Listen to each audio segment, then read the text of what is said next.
Olá, dando sequência aos nossos aspectos gerais dos sistemas de irrigação, nesse módulo nós vamos falar um pouco da aspersão, porém, a aspersão é a que domina a irrigação, né? Então, vários são sistemas de aspersão. Quando a gente fala aspersão, muitas pessoas pensam que é apenas a aspersão convencional.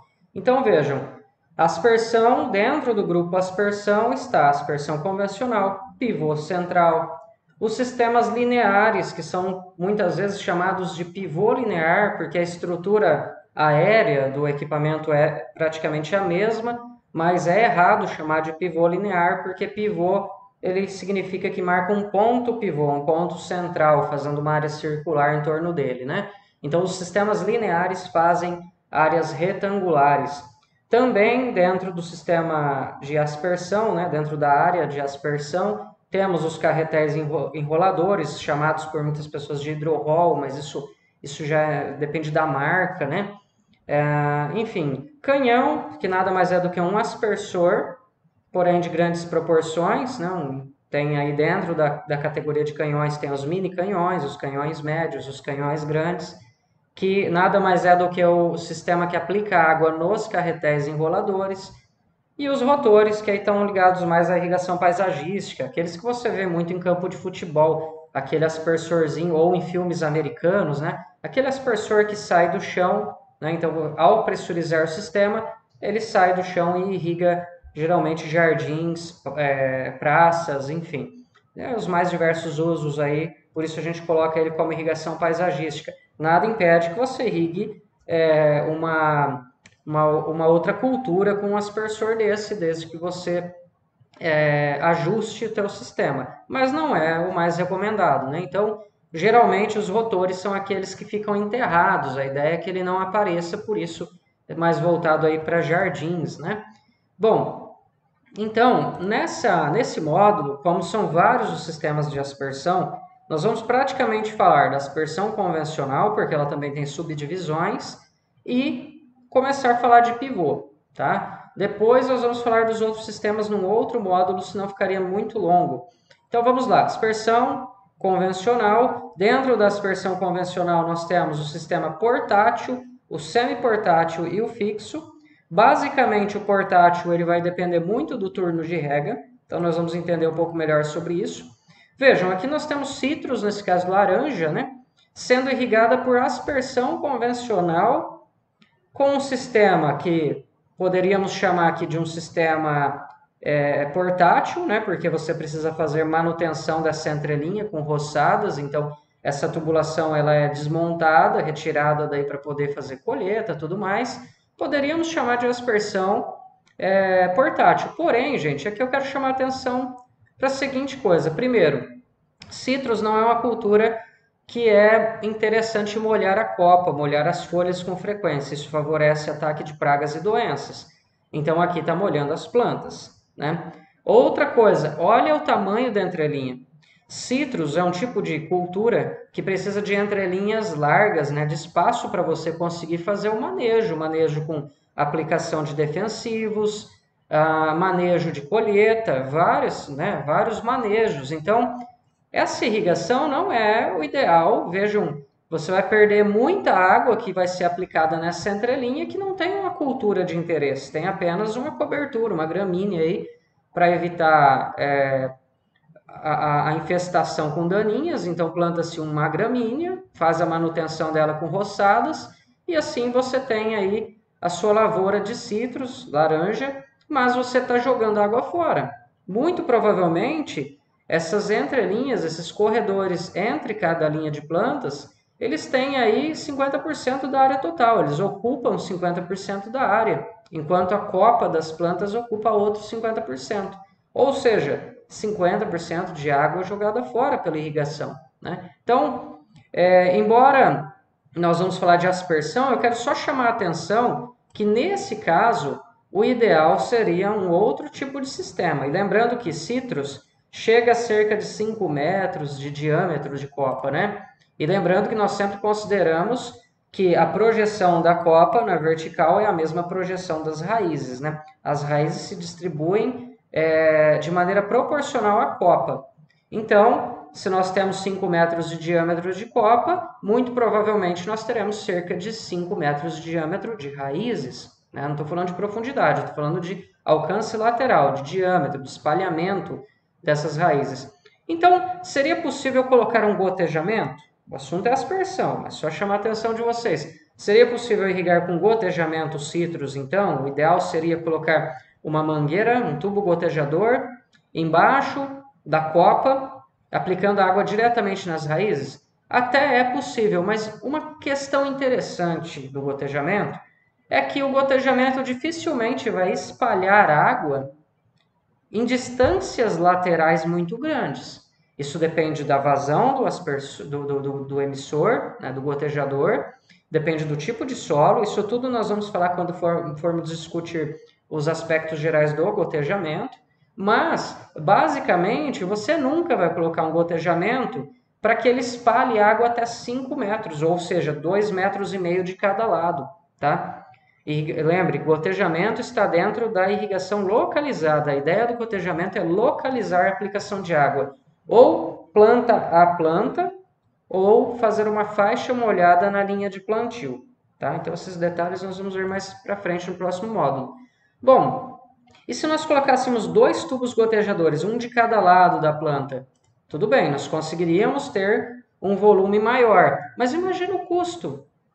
Nós teríamos o dobro de material, duas linhas de tubo gotejador por linha de planta. Né? O gotejamento já não é barato pela quantidade de material. Imagina um tubo gotejador em cada linha de plantio. Né? Se for café, em cada linha de café. Se for citros, em cada linha de citros. Imagina então colocar o dobro, colocar 2. Bom, então qual que é a saída para esse tipo de sistema quando nós temos culturas que eu preciso espalhar a água, mas que não é o ideal a aspersão? Os microaspersores, que estão dentro de outra categoria, que estão dentro da mesma categoria do gotejamento, que é a irrigação localizada. Por quê? É uma maneira de localizar a aplicação de água, porém sem irrigar a entrelinha. Você consegue um espalhamento maior, um único microaspersor, ele chega aí, é claro que vai depender muito da característica dele, né, do bocal dele em função de vazão e pressão, mas ele chega aí a cerca de 6 metros de diâmetro. Então, ao colocar embaixo, ou na fileira de plantas, ele vai espalhar água 3 metros de cada lado, molhando toda a largura, faixa, né, de raízes ali ao longo de uma linha de plantio e não irrigando a entrelinha. Tá? Então, o ideal, e aí, de novo, né, quando nós formos lá no módulo para falar de microaspersão, eu vou citar os exemplos, como dispor esses microaspersores para fazer para ter uma uniformidade melhor. Aqui é só um esquema para vocês entenderem, então, o porquê que a aspersão não seria mais indicado e nem mesmo o gotejamento. No caso de culturas com grandes volumes de raízes, ou melhor, com grandes copas, né, com um espalhamento maior de raízes, o microaspersor é o que seria mais indicado, tá? Mas vamos voltar para a nossa aspersão convencional. Nós falamos que a aspersão convencional é dividida em fixa, em semi-portátil e em portátil. E aqui eu vou dar um exemplo, né, no caso uma irrigação em pastagem aqui, com um sistema que nós poderíamos chamar de fixo. Bom, nesse caso, esse sistema fixo tem um mourão aqui, né, uma madeira, uma estaca, enfim, geralmente utiliza-se eucalipto tratado, né, para aspersão convencional fixa, que é para suportar a subida do aspersor, porque a aspersão ela tem aquele braço oscilante, que é o que faz o aspersor girar, né? Nós já vimos isso em hidráulica, então lembrem lá das aulas de hidráulica, onde nós vemos o funcionamento dos aspersores. E esse braço oscilante, ele acaba fazendo uma vibração, né, na subida de aspersor. Então, essa subida de aspersor, ela balança. E aí precisa fixar a subida de aspersor com algo. Ou um tripé, ou quando é um sistema fixo, você pode colocar aí estacas de madeira ou eucalipto tratado, enfim. Basicamente, chamar uma aspersão de fixa é quando você não tem a necessidade de mover seu equipamento nunca. Você sempre vai apenas apertar o botão lá de acionar a bomba, a motobomba, e vai irrigar uma determinada área. Tá? No máximo, você vai abrir e fechar registros ou válvulas, se for um sistema totalmente automatizado, para abrir e fechar linhas laterais, tá? Linhas de irrigação, e nós vamos falar um pouco mais disso já já. Bom, o que seria um portátil? Um portátil é aquele que você desmonta inteiro. Terminou de irrigar, você desmonta, tá? Basicamente, o portátil é quando você tem pouco equipamento e irriga vários setores com esse mesmo equipamento. Então, você terminou de irrigar, desmonta tudo, leva para o outro setor, monta nesse outro setor, irriga. Terminou de irrigar, leva para o próximo setor. Nesse caso, o turno de rega ele é muito importante. Porque imaginem, se você for fazer baixa lâmina com alta frequência, você terá muita mão de obra, muito tempo gasto desmontando e montando equipamento. Agora, se você for trabalhar o solo como um armazenador de água, ou seja, irrigar até elevar o solo à capacidade de campo, e aí sim, desmontar o equipamento e levar para o próximo setor. Por quê? Porque se você irriga o solo até elevar ele à capacidade de campo, é claro que depende do tipo de solo, mas você terá vários dias de água disponível para essas plantas, né? Então você vai ter aí cerca de 4 dias, né? Depende, claro, da demanda atmosférica, do estágio da cultura, do tipo de solo, mas vamos dizer que você vai ter aí um espaço temporal para que você não precise voltar a irrigar a mesma área, né? Então você diminui um pouco a sua mão de obra, mas o portátil, como o próprio nome já disse, você tem que ficar transportando o seu equipamento de irrigação, ele vai te tomar tempo com isso. E geralmente é um sistema que dificilmente você automatiza. Você pode até automatizar o momento de ligar e o momento de desligar a motobomba, mas o setor tem que ser mudado manualmente, né? Então essa é uma das dificuldades. Aqui um exemplo de tripé para aspersores. Quanto maior a capacidade do aspersor, é claro que o tripé tem que ser maior e mais reforçado. Então aqui é um tripé de metal, mas poderia ser uma estaca de madeira se fosse um aspersor de pequeno porte, né? Aqui um outro exemplo que nós poderíamos considerar como semi-portátil. Bom, numa linha principal fixa, imaginem que lá na divisa, lá atrás, você tem uma linha que é fixa, que é a linha principal, ou a linha de derivação, quando você tem várias saídas, né, múltiplas saídas. E aí, a parte que fica distribuída, a parte de equipamentos que fica distribuída na área, ela é portátil. Então, isso pode ser considerado um sistema semi-portátil. A linha que fica lá na divisa é fixa, mas aí você distribui os equipamentos aqui de maneira portátil. Então, tem alguns sistemas muito interessantes, tá? Que pode ser os sistemas de acoplamento do tipo engate-sela, do tipo engate-rosca, ou ainda, que aí você separa barra por barra e tem que carregar essas barras, ou ainda essa mangueira contínua aqui, ó. É um tubo, tá, de polietileno que permite ser enrolado. Então, lembra, os tubos de PVC, eles são de 6 em 6 metros, barras de 6 em 6 metros, né? Aqui não, aqui você pode enrolar, fazer uma bobina de tubo, né? Então, desenrola ela, engata essa subida de aspersor aqui e o aspersor fica preso apenas a uma haste. É claro que, nesse caso, você tem aspersores aí de pequeno porte. Um aspersor de grande porte, essa haste não sustentaria ele, porque ele fica vibrando, ele ia acabar caindo, né? Então, claro que isso tudo está relacionado ao porte do equipamento, tá? Mas há essa possibilidade. Então, para áreas aí de pequeno e médio porte, é possível utilizar esse tipo de sistema, tá? Claro, dependendo da mão de obra que você tem para ficar retirando e recolocando esse equipamento sobre sua área. Temos ainda aqui um sistema em que ele está com a linha lateral fixa, então muito provavelmente que a linha principal também, né? A linha principal que traz água lá da motobomba até o início da sua área, é a linha principal ou adutora. Depois, a linha lateral é a linha propriamente dita que faz a irrigação, é a linha onde ficam os seus aspersores. Então vejam que ela está enterrada. E geralmente quando você coloca sistemas fixos, principalmente quando são enterrados, um cuidado que você tem que ter é que se você for fazer um manejo aqui com pulverizador, por exemplo, com um trator, você vai tomar o cuidado de espaçar os seus aspersores no mesmo espaçamento da faixa de aplicação do seu pulverizador. Se o seu pulverizador tem 12 metros, é interessante que você coloque, que você procure aspersores, que a indicação é para trabalhar em espaçamento de 12 por 12. Ou, se o seu pulverizador é um pulverizador que tem 18 metros de faixa, é interessante você procurar aspersores indicados para trabalhar em 18 por 18, porque assim isso não vai impedir o seu manejo na área, não é? E não vai ter o problema, então, dos aspersores ficarem atrapalhando o seu manejo. Mas por que eu estou colocando ainda esse tipo de irrigação como semi-portátil e não como fixa? Porque nesse caso, esse produtor ele colocou aqui um tipo de engate rápido, né? Uma válvula onde você acopla o aspersor, né? Dá um giro, ele abre a válvula.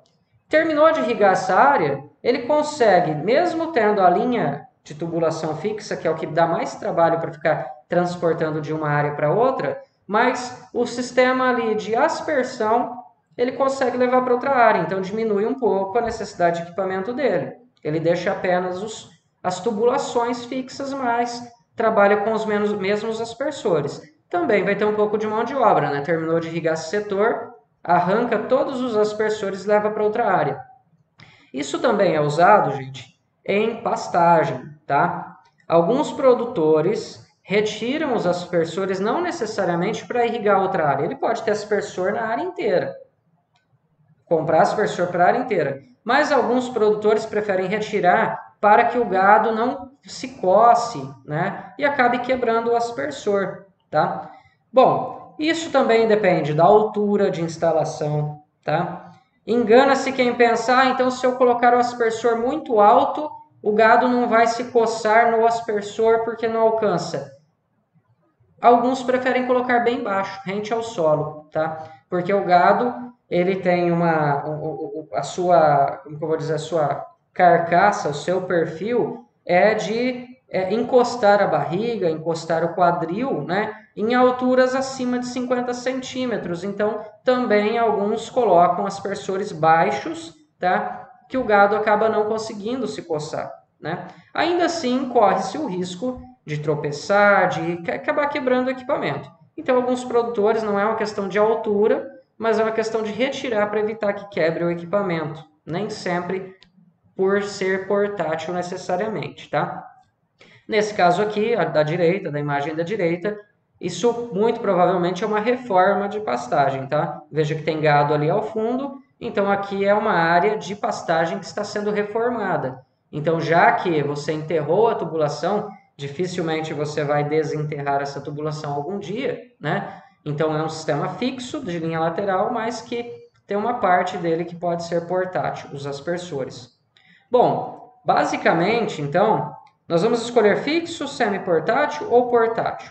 Tudo isso depende do tamanho da sua área, da disponibilidade que você tem financeira para compra de equipamentos, da disponibilidade de mão de obra. Mas, basicamente, o sistema em si é o mesmo, tá? A questão é, qual é o número de aspersores que eu vou operar por vez? Então, eu trouxe um esqueminha aqui, onde nós temos 4 linhas com 4 aspersores, ou seja, 16 aspersores no total.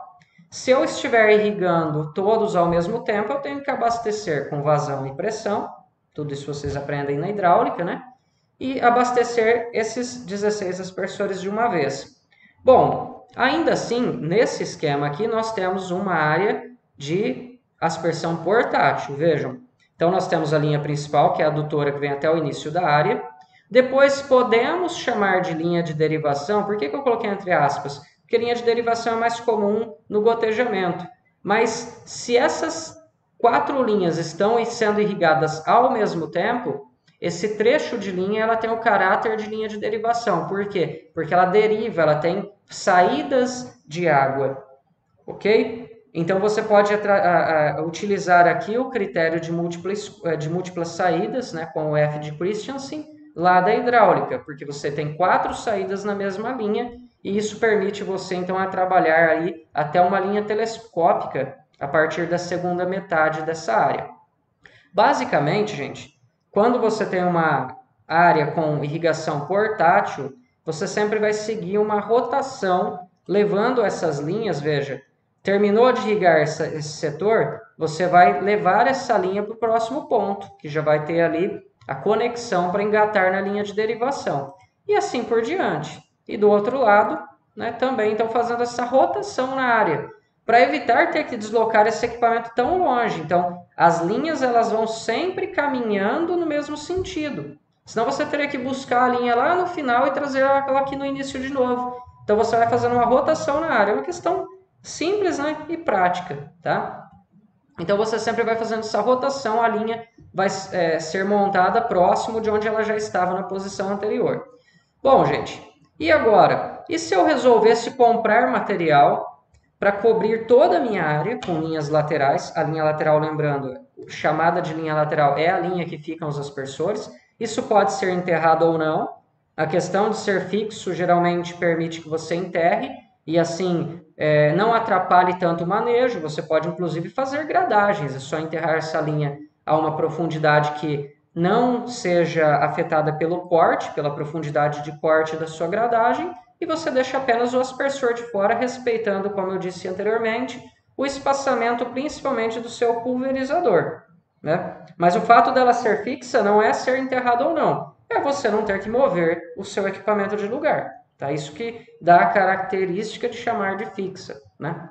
Bom, e o que seria um semi-portátil? Se essa linha principal e a linha de derivação fosse fixa, enterrada ou não, mas fosse fixa, você não move ela, e apenas as linhas laterais você movesse. Poderíamos chamar de semi-portátil. Então vejam como que tudo é relativo, né? Você tem que fazer uma análise do que é o seu sistema. Então, supondo que você comprou material para cobrir a área inteira e manter isso fixo, não ter mais a necessidade de ficar desmontando a linha e passando para a próxima posição, então você teria aqui uma irrigação por aspersão convencional fixa na área total, enterrado ou não, ok? Bom, comparando entre os sistemas fixo e portátil, eu não coloquei vantagem e desvantagem do semi-portátil porque vocês viram que é muito relativo, é uma diferença muito pequena, né, entre um e outro. Então, poderíamos citar aqui várias, tá, gente? Eu vou citar apenas algumas até para que vocês pensem um pouco no que são as vantagens e desvantagens desses sistemas. Então, no caso do fixo, principal vantagem do fixo, menor mão de obra, né? Não tem que ficar trocando de posição a cada irrigação. Vamos supor que você tenha uma determinada característica de um aspersor aplicar a quantidade de água que você precisa em 1 hora. Então, a cada 1 hora você vai ter que ir lá mover essas linhas laterais para uma próxima posição. Talvez você chegue ao ponto de gastar mais tempo movendo as linhas com o sistema de irrigação desligado, montando e desmontando, do que irrigando de fato.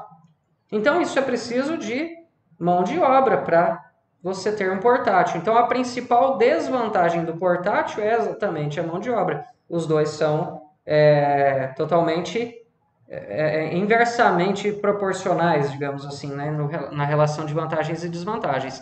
Então, o que é vantagem para um é desvantagem no outro, é claro, né? O sistema é o mesmo, só muda a portabilidade, digamos assim. Então tá, no fixo você pode apenas acionar via um botão e ainda colocar até válvulas. Não precisa nem ter registros na entrada das linhas laterais, né? Você pode ter a opção de registro manual. Então você vai lá e apenas abre e fecha os registros das linhas que você vai irrigar naquela hora, naquele setor.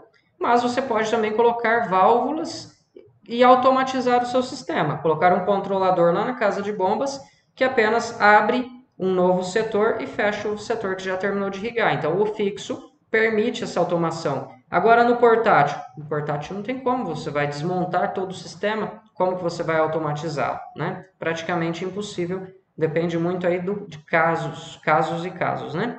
Bom, no fixo, podemos colocar como desvantagem, então, o maior custo de material. Se você vai cobrir a área inteira com materiais, com linhas laterais, com subida de aspersor, com aspersor, então é claro que você vai investir mais, você vai gastar mais dinheiro, que é a vantagem do portátil. O portátil é menor custo com materiais porque uma mesma linha lateral irriga várias posições que você transporta ela. Básico, né, gente? Bom, então falamos da automação já no caso do fixo. O portátil ele pode ter uma outra vantagem que, dependendo dos tratos culturais, você remove todo o equipamento. Então vamos pensar uma colheita, uma reforma da área, uma correção de perfil que envolve gradagens, né? Da gradagens mais profundas, ou mesmo a aração com arados de Iveca, né? Enfim, se você vai trabalhar em profundidades maiores, o portátil ele pode ser interessante, porque você remove todo o teu equipamento da área, trabalha sem medo de qualquer rompimento de linha, né? E aí depois monta tudo novamente. Então, depende muito da característica. Imagina portátil numa grande área, será que seria possível fazer irrigação em grandes áreas com sistemas portáteis? Difícil, né? Agora, o sistema fixo já dá para pensar em áreas de médio porte.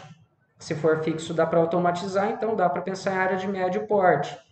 Mas ainda estamos falando de aspersão convencional, então sempre vai ter uma manutenção de aspersor, verificação se o aspersor não travou, não entupiu, né? Porque o bocal do aspersor, às vezes vai uma aranhinha ali, se ficar semanas sem irrigar num período chuvoso, a aranha pode ali formar um casulo lá dentro, ou mesmo, enfim, algumas espécies de abelhas costumam fazer procurando a umidade, procurando a água, fazem ali suas casinhas e depois, na hora que você liga, pressuriza e acaba entupindo o bocal do teu aspersor. Então exige, de qualquer, mesmo sendo fixo, exige uma manutenção aspersor a aspersor, né? E na aspersão como um todo, você tem a limitação de espaçamento. Você não vai conseguir grandes distâncias para aplicar água com o aspersor. Por isso que eu recomendo sempre procurar espaçamentos que coincidem com a largura de trabalho dos seus pulverizadores, né, para fazer a sua aplicação. Então, a desvantagem seria essa possível reforma da área no sistema fixo, por mais que você enterre em profundidades que não atrapalhem, sempre terá subidas de aspersores no meio da área, né? E aí a desvantagem principal do portátil, então, é porque depende muito do turno de rega, né? Você sempre vai ter que voltar naquela mesma posição, desmontou uma linha lateral, está irrigando o próximo setor, no outro dia irriga o próximo setor, assim por diante. Você vai ter que voltar a irrigar o primeiro setor onde a linha estava em função do turno de rega. Se for um solo arenoso que armazena pouca água, que retém pouca água, o teu turno de rega é pequeno, então a frequência de voltar com essa linha naquele mesmo ponto é maior. Então, exige mais mão de obra, ok?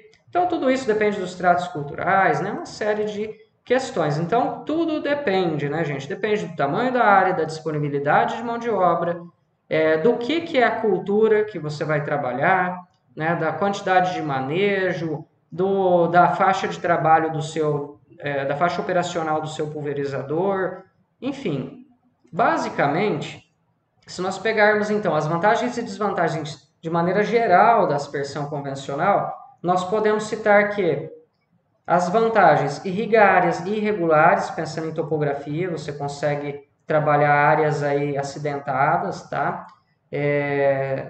Claro que nós vamos citar como dispor os equipamentos melhor na área, na hora que nós formos falar do projeto de aspersão, tá? Então nós vamos ter uma aula apenas de projeto, hoje são os aspectos gerais, né?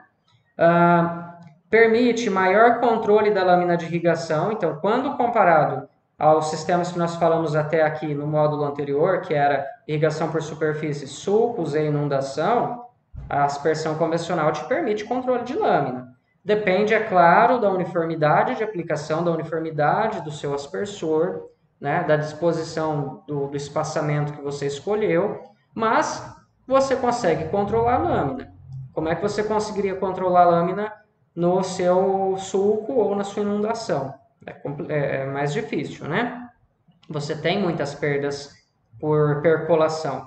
Agora, na aspersão convencional, você pode calcular a lâmina que vai irrigar apenas até a profundidade do sistema radicular. Nunca você vai ter percolação irrigando corretamente, né? Fazendo o cálculo correto, o manejo correto, o monitoramento correto. Fertirrigação. Fertirrigação nada mais é do que você aplicar os seus nutrientes via irrigação, seus fertilizantes solúveis em água, né? Hoje em dia você tem todo tipo de nutriente disponível também na opção solúvel em água. Então, é claro, nem todo fertilizante você pode simplesmente dissolver em água e aplicar via irrigação, porque ele vai ter resíduo sólido que não dissolve. Então, existem os fertilizantes mais indicados para fazerem fertirrigação, são solúveis em água, mas você consegue encontrar todas as fontes. Então, Professor, se eu tiver irrigação por aspersão, eu posso substituir toda a minha nutrição das plantas via fertirrigação? Posso te afirmar que sim, embora, lembrando que os macronutrientes são colocados em maior quantidade, né? Então você pode chegar ao ponto de ter que irrigar demais para conseguir suprir a sua área, dependendo da deficiência que ela está em NPK. Então, talvez a quantidade, né, o volume que você vai ter que trabalhar de produto, de solução nutritiva para aplicar via irrigação seja muito grande. Então, alguns nutrientes ainda é interessante você fazer no plantio, né, ou a lanço, enfim, mas aplicando diretamente na área, sem necessariamente ter que dissolver.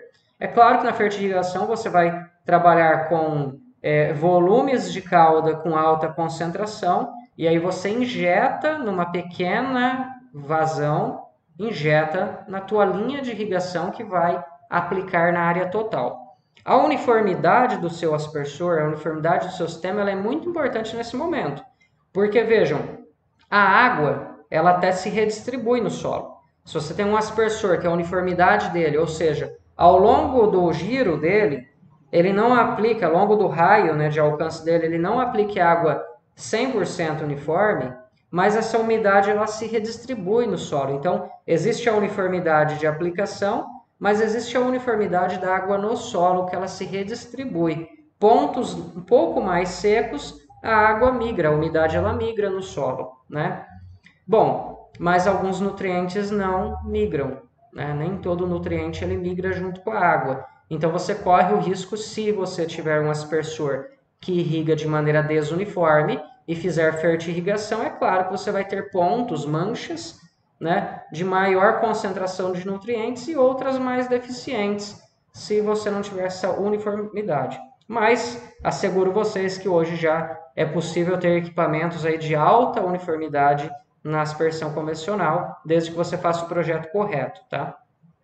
Bom, desvantagens.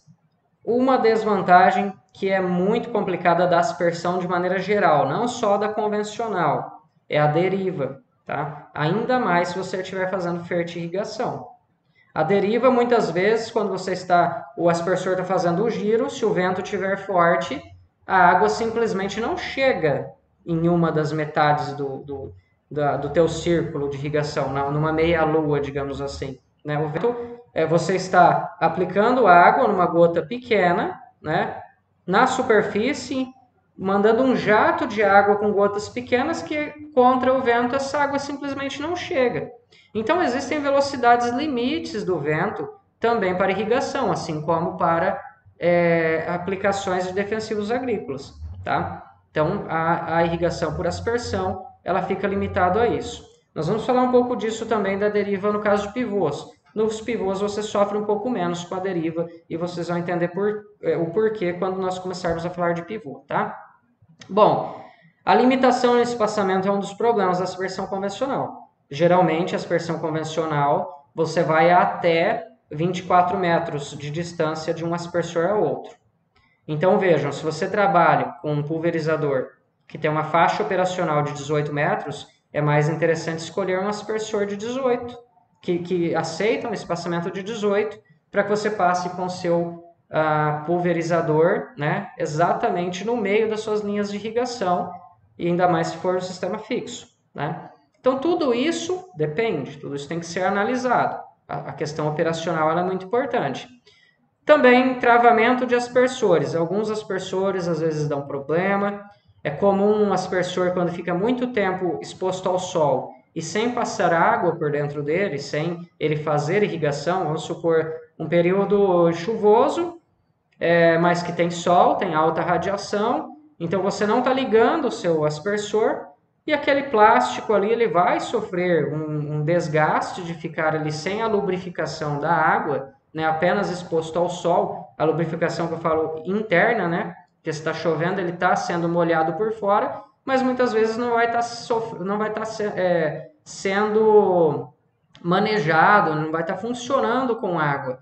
Então, ao longo do tempo, pode ter alguns travamentos de aspersores, tá? Os aspersores são feitos para suportar radiação. mas se ficarem muito tempo expostos ao sol e sem o funcionamento, sem o uso, ele pode travar quando você vir a usá-lo, tá? Claro que aí também existe uma série de questões, mas então existe essa possibilidade.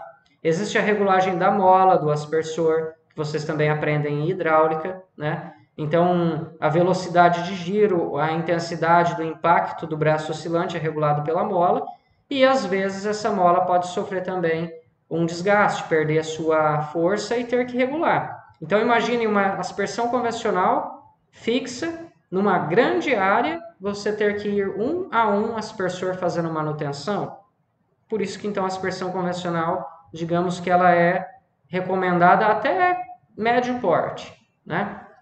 Grande porte aí já tem que ir para pivô, aspersão via pivô central ou sistemas lineares, enfim. Bom, gente, eu pulei a quimigação, né? Não falei nada para vocês de quimigação pelo seguinte, o termo quimigação, ele vai um pouco além da fertirrigação. A quimigação é quando você aplica produtos químicos, o fertilizante não deixa de ser um produto químico, mas pensando em defensivos agrícolas, né? Então, inseticidas, fungicidas, até herbicidas, tá? Um herbicida muito interessante de aplicar via irrigação são os pré-emergentes, no início, né? Quando você quer aplicar no solo. Então, a melhor forma de aplicar um herbicida pré-emergente é via água de irrigação. Ele vai ter uma ação muito melhor, porque ele precisa de uma certa umidade no solo para ter um efeito melhor, né? E também para incorporar numa camada um pouco melhor, né, do solo e da sua atuação, tá? Bom, mas, de novo, quimigação via aspersão depende muito da uniformidade de aplicação do seu sistema de aspersão, tá? Bom, basicamente, então também nós temos várias vantagens e desvantagens, mas eu estou trazendo algumas apenas para que vocês despertem essa visão entre os diferentes sistemas de irrigação, tá? Então agora nós vamos começar a falar de mais um sistema de aspersão, porém os sistemas por pivô central. Os sistemas por pivô central rendem essas imagens bonitas, né? E são aqueles que ele fica então girando em torno de um ponto pivô fixo, né? Vamos falar aí também dos pivôs rebocáveis e tal, mas o conceito de pivô central é esse, ele ser ancorado ou fixo num ponto e fazer um giro, né? E claro, os pivôs são calculados para completar um giro em 21 horas. E por que 21 horas? Vamos lembrar lá das nossas aulas anteriores. Então, de maneira geral, a irrigação, qualquer sistema elétrico, não só a irrigação, ela é calculada para 21 horas para que você não precise utilizar no horário de pico, das 6 da tarde às 9 da noite, ou das 18 às 21 horas, que é o horário de pico, horário que as redes estão sobrecarregadas, horário de maior uso, geralmente horário que as famílias chegam em suas casas, todo mundo vai tomar banho, liga a TV, liga a luz, né? Então, o horário de pico, horário que as cidades se iluminam as ruas, então, o horário de pico, tá? Mas nada impede também que você tenha a sua produção de energia por painéis solares ou em usinas que produzem a própria energia com bagaço de cana, enfim. E aí você irrigue 24 horas, irrigue sem parar, né? Bom, é possível, depende de várias questões, irrigar na hora do sol quente, possibilidade de requeima, mas isso tudo nós vamos falar mais para frente aí, tá? Bom, aqui vocês estão vendo alguns pivôs com cores diferentes, né? É comum dentro de um pivô você fazer rotação de culturas, tá, gente? Não necessariamente você vai plantar o pivô inteiro com a mesma cultura. Então, é claro que isso vai depender muito do capricho do produtor, né? Do cuidado que ele tem com o solo, da consciência que ele tem de fazer rotação e do tamanho do pivô também. Se for um pivô muito pequeno, talvez não justifique fazer a rotação dessa forma. Mas aqui você pode rotacionar suas culturas dentro do pivô, né? E aí formando fatias de pizza, porque você controla a velocidade que o pivô passa em cada setor desse. Se o pivô passa mais rápido, ele vai aplicar menos água, e se ele passar mais devagar, então ele fica aplicando água, mais tempo naquela área, ele aplica mais água, né? Aplica uma lâmina maior. Então, basicamente, você consegue controlar dessa maneira, por isso que você setoriza, né, o seu pivô dessa maneira. Bom, então só para falar um pouquinho, geralmente você tem um conjunto motobomba no rio ou em um reservatório, a adutora vem enterrada porque senão o pivô passaria por cima dela, e também que geralmente os pivôs são de áreas de médio a grande porte, né? Então você não teria aqui como ter uma tubulação sobre a área, até porque você precisa passar com trator, fazer manejo, e então essa adutora vem enterrada até o ponto central, o ponto pivô. E aqui um esquema mostrando, né, onde a área que já foi irrigada e a área que ainda precisa ser irrigada. Bom, se você der um giro com um pivô em 21 horas e você conseguir nessas 21 horas aplicar, por exemplo, 5 milímetros, significa que esse pivô é um pivô que foi calculado, foi construído, foi dimensionado para uma lâmina de 5 milímetros. Então, em 21 horas, ele consegue aplicar 5 milímetros fazendo giro total. Nada impede de você reduzir a velocidade de caminhamento do seu pivô para 50% da velocidade. Então, ele vai ficar o dobro do tempo irrigando a mesma área e irriga com o dobro de água. Porém, nessas mesmas 21 horas, o seu pivô vai fazer apenas metade do giro. Ok? Então, se é um pivô de lâmina de 5 milímetros, ele vai aplicar 10 milímetros em 21 horas, só que metade do pivô. Ok? E aí, o outro lado você irriga no outro dia. Desde que você tenha capacidade de campo, né, capacidade de armazenamento de água para esses 10 milímetros, você pode fazer esse manejo. Um outro manejo muito adotado, pessoal, é dividir o pivô em 4, tá? Então, você reduz a velocidade do pivô de lâmina de 5 milímetros. Então, nós já entendemos. Um pivô com lâmina de 5 milímetros é um pivô que tem a capacidade de dar um giro completo na área em 21 horas e aplicar 5 milímetros em área total. Então, se eu reduzo esse pivô para 25% da velocidade, esse pivô só vai conseguir completar um quarto de volta, ou seja, 25% da volta em um dia, em 21 horas. Porém, ele ficou 4 vezes mais tempo irrigando aquele um quarto de área, ou seja, se ele é um pivô de 5 milímetros, ele aplicou 20 milímetros nesse um quarto em 21 horas. No outro dia você aplicar o mesmo manejo no outro um quarto do pivô, no terceiro dia no terceiro quarto, no quarto dia na quarta parte do pivô e no quinto dia você volta naquele primeiro quadrante. É um manejo muito utilizado. Estou dando um exemplo de pivô com lâmina de 5 milímetros apenas para termos uma noção geral, né, de como pode ser feito um manejo. Porém, gente, vejam que então você vai demorar 4 dias para voltar a irrigar o mesmo quadrante. A soja, por exemplo, ou o próprio milho, né? Mas vou dar o exemplo da soja. A soja chega a consumir 8 milímetros por dia em algumas fases, tá? Então, vejam que se nós adotarmos um manejo, esse manejo de um quarto do pivô, e esse pivô for um pivô de 5 milímetros por dia, que eu consigo colocar ele numa velocidade de 25%, fazer apenas um quarto por dia. Então ele aplica 20 milímetros, porém vai demorar 4 dias para ele voltar e fazer irrigação ali. Então calculem aí quanto de água eu teria tido necessidade de aplicar na soja em 4 dias, que é o tempo entre uma irrigação e o pivô voltar àquela posição. Então eu estaria causando um pequeno déficit hídrico na soja. Então é preciso tomar muito cuidado em comprar um pivô de lâmina de 5 milímetros para grãos. Você pode correr o risco de, mesmo tendo um sistema de irrigação, você não conseguir aplicar a quantidade ideal, a quantidade que a planta de fato precisa. Tá? Então isso leva muitas vezes a você, mesmo com irrigação, não conseguir produzir o potencial máximo da sua cultura. Por quê? Porque você preferiu um pivô de 5 milímetros. Qual que é a diferença de um pivô de 5 milímetros para um pivô de 8?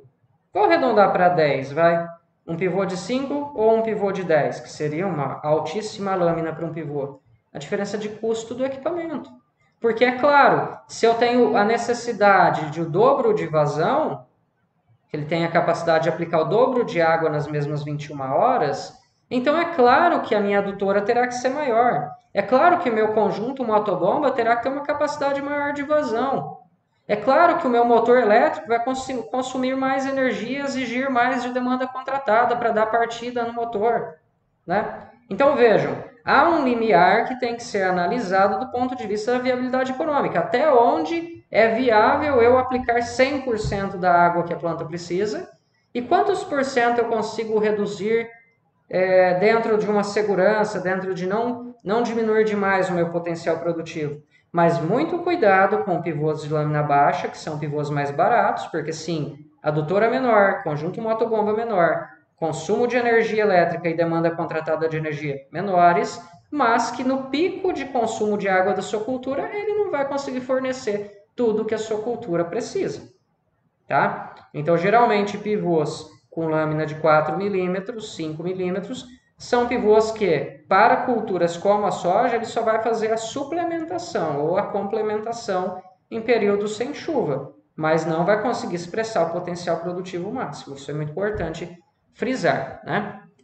Bom, basicamente, então, o pivô, como ele pega áreas muito grandes, ele tem conjuntos de torres suportadas por rodas, né? Senão não teria como ter uma única torre. Imagina um pivô de 500 metros de linha lateral. A linha do pivô, o pivô em si, né, é chamado de linha lateral, que é o próprio pivô, é a parte aérea do pivô, né? Mas ele precisa ser sustentado por, a cada espaço, um conjunto de pneus.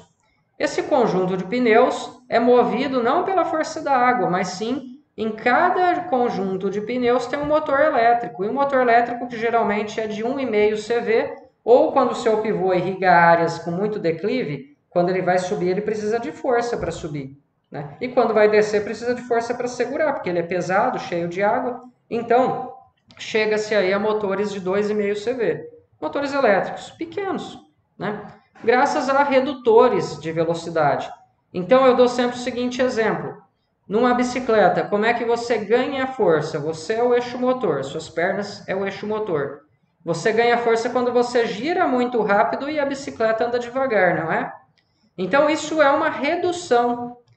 Você seria o motor com alto giro, então nós temos motores aqui elétricos de 1,5 CV ou 2,5 CV, mas que tem alta rotação, porém o pivô anda devagar.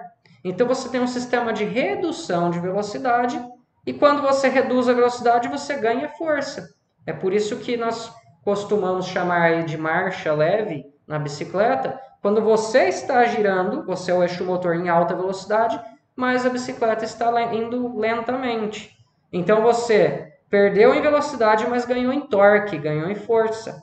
Tá? É por isso que você consegue mover um pivô com motores de pequena potência. Tá? Mas o pivô ele roda sem água, não é a água que faz o pivô rodar. O pivô é apenas um sistema mecânico, eu brinco que é um tratorzão que aplica água. Só que ele é movido a energia elétrica. Então cada torre tem um conjunto aí de motores elétricos, tá? Bom, basicamente a distância entre essas torres ela vai de 40 a 60 metros, tá? Isso vai depender muito da marca do pivô que você está comprando e da topografia local. Então, dependendo da topografia, lembre-se que o teu pivô ele tem que subir e descer terraços, né? Se for uma área de topografia muito inclinada, distâncias maiores entre esses pneus, essas torres, o pivô pode tombar. Então é comum distâncias entre torres menores em áreas com maior declive e distâncias maiores, que vai deixar mais barato, né, porque é menos conjunto de pneus, mas em áreas mais planas, tá? Então tudo isso tem que ser analisado. Bom, gente, basicamente vamos dizer que nós temos aqui cada torre, que eu coloquei de uma cor diferente, com 40 metros, tá? Torres com espaçamentos iguais. E você pode ter combinações, tá? Dentro de um projeto de pivô, onde você tem torres com distâncias mais curtas e mais longas, sem problema. Isso depende muito da análise topográfica do local que você vai colocar seu projeto. Eu fiz um cálculo e arredondei os valores aqui, ó. O que seria uma área com 40 metros de raio? Bom, ela dá meio hectare, tá? E essa área azul, azul intermediário, se eu fizer o cálculo da área com os 80 metros de raio e subtrair a área interna do azulzinho mais claro, eu tenho 1,5 hectare, tá? E a área do azul mais escuro? Se eu subtrair, se eu calcular o círculo inteiro, que então dá 40 com 40, 80 com 40, 120. 120 metros de raio. Se eu calcular essa área inteira e subtrair essas áreas centrais, eu tenho 2,5 hectare. O que eu quero mostrar para você? Que aumentando 40 metros, aumentando uma torre, aumentando mais uma torre, eu não estou apenas dobrando a área do pivô. O aumento é exponencial, porque o cálculo de área circular é exponencial, né? Então, onde eu quero chegar? Basicamente, gente, quando nós temos aí o aumento de uma torre a mais, eu consigo aumentar muito em área o meu pivô. E para colocar uma torre a mais no pivô, ele não aumenta tanto em custo, tá? Mas aumenta muito em área, então isso é interessante. Muitas vezes, ao aumentar mais uma torre, você ganha muito em área, vejam. Aqui, ó, com 40 metros eu irrigava meio hectare, com 80 já irrigo 1,5 a mais, né? Então 1,5 com meio, esses dois círculos juntos, né? Dariam 2 hectares. Aí, com mais 40 metros, já aumentei mais 2,5, então 2,5 é só o azul escuro, 1,5 é só esse azul intermediário, meio é só esse azul claro. Então, a soma de tudo aqui daria quanto? O 2,5 com 1,5, 4, com mais meio, 4,5. Nós teríamos um pivô de 4 hectares e meio aqui com 120 metros de raio, arredondando os valores, né? E vejam, podem fazer se vocês quiserem aí. Se eu aumentar mais 40 metros, quanto que seria uma nova faixa aqui de 40 metros? Então, um pouquinho que eu aumento no raio, aumenta muito a área, né? Bom, dentro dessa discussão, eu quero que vocês entendam o seguinte também. Então, eu consigo, à medida que o pivô é o aumento, o pivô, ou seja, quanto maior o pivô, menor é o custo dele por unidade de área. Se eu dividir o custo total de um pivô pela quantidade de hectares dele, quanto maior for o pivô, mais barato por unidade de área. Pivôs pequenos geralmente são muito caros. Hoje em dia você tem pivôs pequenos, cerca de 40 hectares, que vão estar em torno de 20 mil reais o hectare o investimento. Agora, um pivô de 100 hectares talvez esteja em torno aí de 6, 7 mil reais o hectare. Tá? Mais barato do que um gotejamento enterrado, mais barato do que um gotejamento superficial ou até uma aspersão convencional fixa. Tá? Então depende muito, claro, da sua área, se ela comporta, da vazão disponível, né, que você vai solicitar outorga, mas também, gente, um fator que às vezes é esquecido, que é a velocidade de infiltração básica do solo. Onde que essa velocidade ela é importante? No que nós chamamos aqui de velocidade periférica do pivô. Bom, vejam que ao longo do raio do pivô nós temos espaçamentos iguais, tá? Então, os pendurais, que são aquelas mangueiras que trazem os emissores no pivô, né, que baixam os emissores até próximo da altura da cultura, então é chamado de pendural. E o emissor é o aplicador de água, que no caso de pivô nós não chamamos de aspersores, embora os pivôs antigos eram um aspersor em cima da tubulação, tá? Mas, no caso aqui dos pivôs, então, mais modernos, né? Já há muitos anos, utilizam-se emissores, tá? Porque aí há a menor necessidade de pressão. Então, você consegue um custo menor de bombeamento para um pivô. Bom, gente, então, se o espaçamento é igual, o que vai acontecer com esses emissores? Eles não poderão ser iguais. O espaçamento entre eles, que geralmente varia de marca para marca, mas é de cerca de 2,5 metros cada um, ele é igual ao longo do raio do pivô. E por que então o emissor, o bocal do emissor não poderá ser igual? Porque vejam, esse emissor que está aqui perto da torre, ele vai caminhar uma distância muito menor do que aquele emissor que está lá no final. Então, ao longo do eixo, cada emissor percorre uma distância muito maior. Então, para que haja uniformidade de aplicação de água, você precisa que os emissores da ponta tenham vazões maiores. Ele precisa ter a capacidade de aplicar a mesma quantidade de água em menos tempo, porque ele vai girar a área numa velocidade maior. O emissor que saiu daqui e o emissor que saiu daqui, Ao completar o giro, eles vão chegar juntos, mas esse da extremidade, ele percorreu uma distância, uma circunferência muito maior. Então, a velocidade dele é muito maior do que a velocidade desse que está aqui, né? O período que ele passa por aquela área de solo. Por isso que a vazão ao longo do pivô ela vai sempre aumentando. Os bocais dos emissores vão aumentando. Porém, gente, chega-se um ponto que a vazão pode ser tão alta, se o pivô for muito grande, a vazão lá periférica será tão alta que ultrapassa a VIB. Então, o que você vai ter na extremidade do pivô? Escoamento superficial, tá?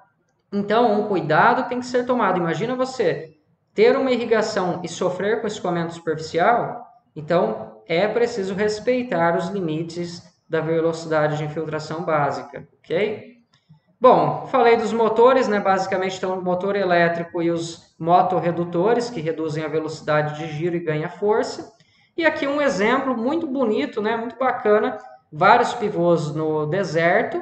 E qual que é a característica que vocês enxergam aqui, gente? Quais são as duas características principais que chamam a atenção de vocês numa área dessas? Primeiro, areia, VIB altíssima, né? Velocidade de infiltração altíssima, mas, então, capacidade de armazenamento baixa, capacidade de retenção do solo baixa. Então, não adianta eu aplicar uma lâmina alta, não é? Por mais que o solo tenha capacidade de filtrar, mas a água vai embora, ela desce. Então, se eu tiver um pivô muito grande, com uma vazão alta lá na ponta, essa água vai sofrer, não vai sofrer escoamento superficial, mas vai sofrer percolação. Eu estou aplicando água para ir embora, para descer, para lixiviar meu solo, levar meus nutrientes embora. Então, pivôs em áreas como essa são pivôs curtos, né? Veja que você tem apenas uma torre. Ah, não é duas, professor? Não, é porque você tem a torre que vai até o conjunto de rodas e você depois tem um vão em balanço, que é chamado, tá? A ponta do pivô para você ganhar a área, né? Então ela é ancorada com cabos de aços no mesmo jogo de pneus. Então praticamente o vão em balanço ele tem quase o mesmo comprimento aí do conjunto de torres, tá? E aí uma outra coisa interessante aqui que vocês reparam, né? Não parece que tem um morrinho de terra em volta da tua cultura? Isso é um efeito do vento, tá, gente? No deserto, na areia, né? O vento, ele, lógico, a aerodinâmica do vento quando ele chega na cultura, a cultura vai fazer o vento passar por cima, né? Então é comum ele fazendo esse morro de areia em torno das culturas aí, tá?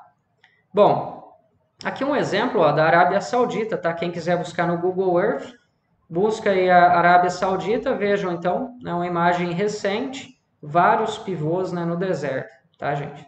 Então, produzindo alimento em regiões desérticas graças à irrigação, a única maneira, né? Bom, então só falando um pouco mais das características do pivô, né? Aqui é a torre central que fica fixada numa base de concreto. Essa base de concreto é ancorada do ponto de vista de descargas elétricas, então você tem aqui um ancoramento com fio terra, que é para descarregar alguma sobrecarga, se cair um raio no seu pivô, e é muito comum, tá? Em áreas abertas, onde que o raio vai cair? Nessa armadura de ferro, é claro. Então, essa descarga elétrica ela vai direto para o solo. Como as torres são pneus de borracha, você acaba descarregando ele no solo, aqui na torre, onde tem um cabo elétrico que vai enterrado. É todo um sistema que tem uma norma para ser obedecida, tá? Então, a água vem, sobe por essa torre e vai sendo distribuída, então, aqui pela tubulação. Isso aqui é apenas um sistema como se fosse treliça para suportar o peso da tubulação, né? Por isso que a tubulação é arqueada para cima e tem esses sistemas aqui. E aí cada conjunto de torre, então, tem as rodas com um motor independente. Cada torre tem um motor independente. Aí você poderia pensar assim, professor, o senhor falou que a velocidade das torres é diferente, né? A velocidade lá na ponta é muito maior do que a velocidade da primeira torre aqui por causa da distância que ela percorre. Então, os motores elétricos são diferentes? Não. O pivô, ele caminha com o que nós chamamos de alinhamento e desalinhamento. Editado a velocidade dele, eu falei ali o exemplo do manejo em reduzir para 50% da velocidade ou reduzir para 25%. Na prática, quando a gente coloca essas velocidades, não é que muda a aceleração do motor, mas é o tempo que o motorzinho desliga e liga novamente, tá? 50% de velocidade significa que o motor elétrico, supondo, ele vai ligar por 1 minuto e ficar desligado 1 minuto. Isso depende muito da marca, do ajuste, tá? Estou citando 1 minuto só para ficar mais fácil de entender. Então, a 100% de velocidade, o motor lá da ponta ele não desliga, né? Ele fica rodando. Ele foi calculado para dar um giro inteiro em 21 horas. Agora, a 50%, ele trabalha, ele é ligado durante metade do tempo e fica desligado metade do tempo. Então, ele vai andando e parando, andando um pouquinho e parando. E assim ele vai irrigando, tá? Então, irrigando e parando metade do tempo, ele aplica o dobro de água, porque ele fica mais tempo naquela mesma área, né? Mas o que é o alinhamento e desalinhamento? Imagine que se o pivô inteiro, essa linha, andasse junta, se uma dessas torres atolar, isso acontece, tá, gente? Às vezes o pivô, de tanto passar no mesmo rastro e com umidade, ele vai afundando e cada vez mais vai acumulando água. Então, pode acontecer de um buraco se formar e o pivô ficar patinando naquele ponto. Mesmo quando você for, depois de uma chuva, mover o pivô sem fazer irrigação, então uma chuva de excesso, você pode querer mover o pivô para fazer uma aplicação, algum manejo na área, e o pivô atolar, ficar patinando ali. Então, como que o pivô funciona para ele não quebrar no meio? Imagina, se uma torre para, as outras continuam andando, ele quebraria. Então, cada torre se comunica com o motor da próxima. A torre lá da ponta, ela caminha um pouco, até uma certa angulação e para. Quando ela para, ela aciona a próxima torre. E aí essa torre liga para alinhar com a outra que tinha caminhado para frente. E aí então desalinhou com a terceira. Imagine lá da ponta aqui para o início do pivô. A primeira anda e forma um ângulo. Aí a segunda torre atrás dela anda até alinhar com ela novamente. Com isso, a terceira torre aqui, vindo lá da ponta para cá, desalinhou, não desalinhou? Então, ela aciona o motor para o motorzinho caminhar ela para frente também. E com isso o pivô vai andando como se fosse uma cobra, tá? Cada torre vai acionando a próxima à medida que ele alinha e desalinha. E isso é regulado em cada torre por um ângulo que você determina para ele acionar e desacionar o motor, tá? Por isso que o pivô não quebra se a torre parar. Ele simplesmente vai parar inteiro a hora que ele alinhar com aquela torre e aquela torre não andar mais. Porque cada torre vai acionando a da sequência. A hora que ele alinhar inteiro, a torre lá da ponta anda novamente e assim por diante, tá? Então, isso depende do tamanho do pivô, isso é simultâneo, o caminhamento das torres e tal, mas acho que já deu para entender mais ou menos o funcionamento, né? Uma outra coisa interessante aqui, eu disse para vocês que os pivôs antigamente, eles tinham os aspersores de aspersão convencional aqui em cima.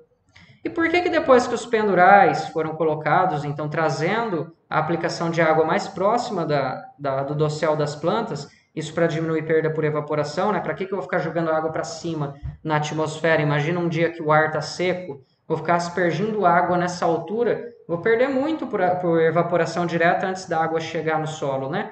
Então é comum você baixar os emissores mais próximo possível das plantas.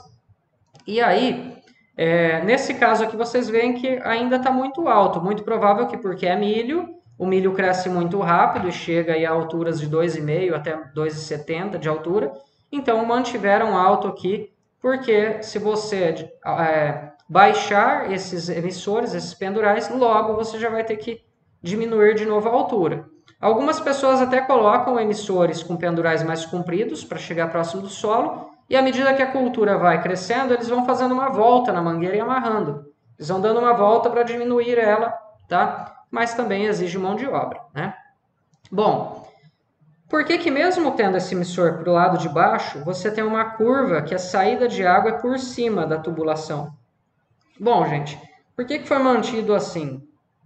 Porque antigamente era assim com o aspersor para o lado de cima e não quiseram mudar? Não.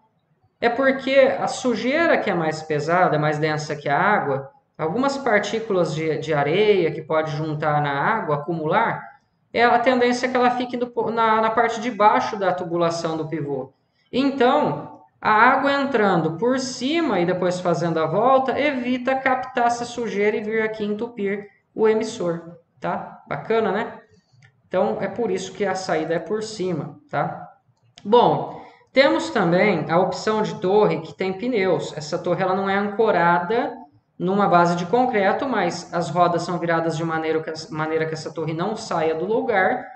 É comum ter uma corrente ou um cabo de aço com um postinho aqui de concreto no chão para fixar, para não correr o risco desse pivô desalinhar, sair do lugar. E geralmente isso aqui é a base de um pivô rebocável. É um pivô central, ele trabalha ancorado, mas ele tem a opção de ser levado, rebocado para uma outra área. Então esse pivô vem, irriga uma área circular, você chega aqui, engata ele no trator, ajusta as rodas para a direção que você vai levar, e geralmente você carrega ele no sentido do comprimento, como se fosse uma carreta bitrem, né? Todas as torres do seu pivô vão ser puxadas em linha reta atrás do trator, e aí então essa é a base aí da torre central de pivôs rebocáveis, tá? Com relação aos emissores, nós temos aqui a opção de irrigar culturas perenes e semi-perenes também, tá? Aqui no caso o café, fazendo uma irrigação para marcar o círculo, né? Porque, é claro, se você quer irrigar exatamente sobre a copa do café, tem que plantar de maneira circular, né? O café é uma cultura interessante que ela responde bem ao manejo de aplicar água sobre a copa, tá? Embora exista muita irrigação de café por gotejamento, inclusive gotejamento enterrado ou subirrigação, se preferir esse termo, mas é muito comum ter esse tipo de irrigação aqui que o café responde bem, que é o chamado LEPA, esse emissor do tipo LEPA, tá? Outras imagens aí, então, desses emissores e de uma área circular, então, que no caso pode ser café, pode ser citros, né? Vários são os sistemas aí, os emissores, ó. Nos citros é comum você ter também o plantio em círculo, e você baixa esses pendurais até a base, a saia ali, né, que o pessoal chama a base ali da copa, e irriga só por baixo, para não molhar o dossel, tá? Nesse caso aqui, milho, ó. Milho, vejam que você tem um emissor do tipo super spray, que meio que joga água para cima, né? Por quê? Como o milho é muito alto e você tem limitação de altura do pivô, então você, para ter uma uniformidade maior, você joga água para cima. Se jogar para baixo, a água vai bater nas folhas do milho, vai escorrer pelo tronco, e aí as plantas que estão mais próximas do emissor, do pendural, vão ficar com mais água do que aquelas que estão entre um emissor e outro, né? Com relação à altura, gente, existe pivô padrão de altura de pivô, que é cerca de 2,5 metros para grãos. No caso do milho, você já tem um pouco de complicação quando o milho está em pleno desenvolvimento vegetativo, vejam.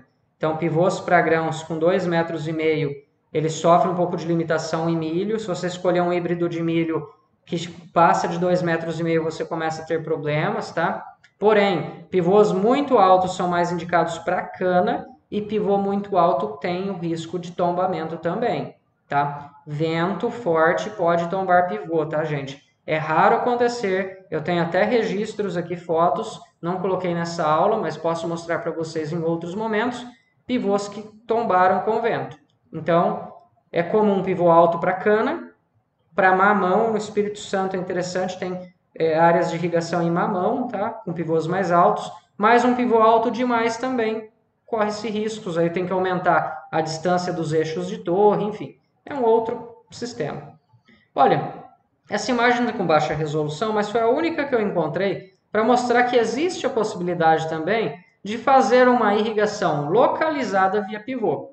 É claro que isso é uma brincadeira, mas é interessante que tanto se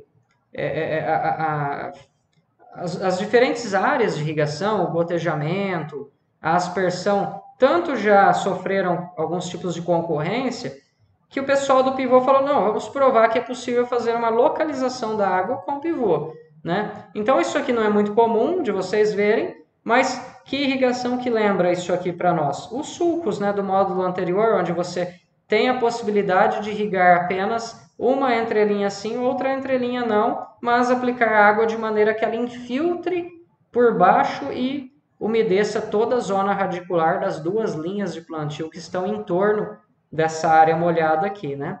Então, existem várias possibilidades, né, gente? E aí aquela altura que eu falei para vocês, né? A altura do pendural, né? Que é o ideal é sempre levar ele o mais próximo possível da copa das plantas. Com relação aos tipos de pivô, então nós temos os pivôs centrais, que fazem áreas circulares, os rebocáveis, né, que você sempre vai estacionar a tua linha lateral, o teu pivô, já na direção em que você vai rebocá-lo, né, e por isso você precisará ter uma estradinha, um carreador que leve de um ponto ao outro, e claro, lá naquele ponto você vai ter geralmente um hidrante, uma tubulação que já está lá enterrada, apenas para você acoplar a sua torre central e ligar água e energia no teu pivô.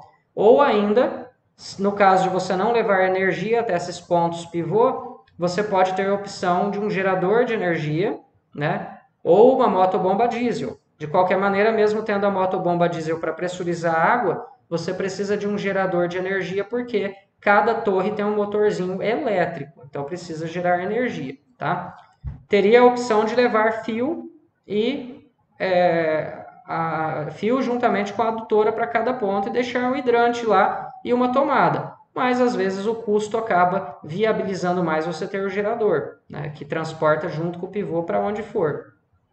Bom, o corner, gente, o corner do nome de canto, né, do inglês canto, ele é uma torre adicional que ela abre quando você vai fazer o canto. Então aqui você tem a área circular, passa aqui por esse ponto, a torre está fechada e quando vem aqui no canto ela abre, ó. Mas mesmo assim você não consegue fazer a área totalmente retangular, não consegue irrigar toda a área. Geralmente um pivô central perde cerca de 25% da área, se for um quadrado, somar os cantos dá cerca de 25% da área. Um corner vai diminuir essa perda, ainda assim não tem como irrigar 100% da área, tá? E é claro, há a exigência de uma automação, de GPS, essa torre, o pivô precisa saber exatamente em que posição ele está para que a torre abra. Senão, já pensou, você tem uma divisa aqui, a torre abre bem na divisa, passa por cima de uma cerca ou de uma rodovia, ou de uma linha de energia elétrica, ou da sede da fazenda, né? Então, tem a exigência também de controle por GPS, tá? E os lineares, então, que permitem fazer áreas retangulares que não são pivôs, tá? São sistemas lineares, porém a parte aérea é igual, então muitas vezes são chamados de pivôs lineares. Estes eu deixarei para falar deles em outra aula, tá? Bom, gente, então só para finalizar a parte de pivô central, você ainda tem a opção do corner que eu acabei de falar, então mostrando a torre começando a abrir, e aí a torre aqui tem uma válvula em cada pendural que vai abrindo a água para ela sair no emissor à medida que a torre vai se esticando, né? Então ela vai abrindo aqui até chegar no canto e abrir totalmente, ficar na mesma linha reta com o pivô, e depois ela vai fechando novamente. É uma linha reserva que vem girando junto com o pivô. Mas ainda tem o bender. O bender, de dobrar, do inglês, né? Ele permite esse tipo de situação, ó. Eu tenho a minha área da fazenda que eu perderia muita área atrás aqui desse galpão se eu tivesse apenas o pivô central, né? Porque ele não pode fazer o giro. Então você tem a opção dele dobrar em alguns pontos. Geralmente você tem uma base de concreto aqui, que a roda chega, só por segurança ela para ali, mas ali é lógico que tem um sistema de comunicação com painel que vai desligar as válvulas desse tipo de torre para não ficar irrigando, né, parado, e então formaria um atoleiro ali, um excesso de irrigação nesse ponto. Então é claro que a torre para aqui numa base, mas essa base tem um acionamento que desliga o motor dessa torre e desliga também as válvulas aqui, né? Fecha as válvulas para não ficar irrigando esse ponto, tá? Esses nomes corner e bender, embora venham do inglês, eles são de uma marca específica. Cada marca adota um nome, tá, gente? Só para que vocês entendam o funcionamento. Aqui um novo exemplo. Aqui a barra irrigadora, né, do corner já praticamente com todos os emissores ligados e ela já está praticamente, né, se alinhando aí no canto, vai ficar alinhada com o pivô. Um outro exemplo, você pode ter, além dessa torre adicional, o canhão. O canhão, gente, basicamente é para ganhar um raio a mais. Lembram que irrigando um pouco a mais de raio aumenta muito em área circular? Você pode ter a opção do canhão ter uma válvula e ele abrir apenas no canto e desligar. E assim você melhora também aquela questão de fazer o canto, os cantos da área circular, né? Mas o que eu quero mostrar com essa imagem para vocês é o seguinte: esse canhão ele vai trabalhar com cerca de 3,5 kg de pressão, vulgo quilo de pressão, que é o quilograma força por centímetro quadrado que nós damos na hidráulica.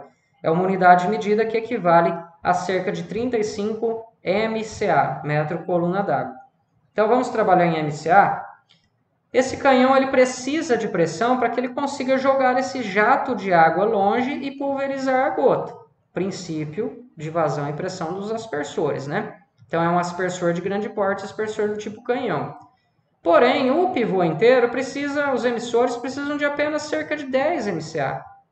Então imagina você ter lá uma motobomba mandando 35 MCA no pivô inteiro só por causa de chegar a 35 MCA lá no final e pressurizar o canhão, sendo que todos os outros emissores só precisariam de 10. Então seria muita pressão e aí você teria um grande consumo de energia apenas por causa do canhão.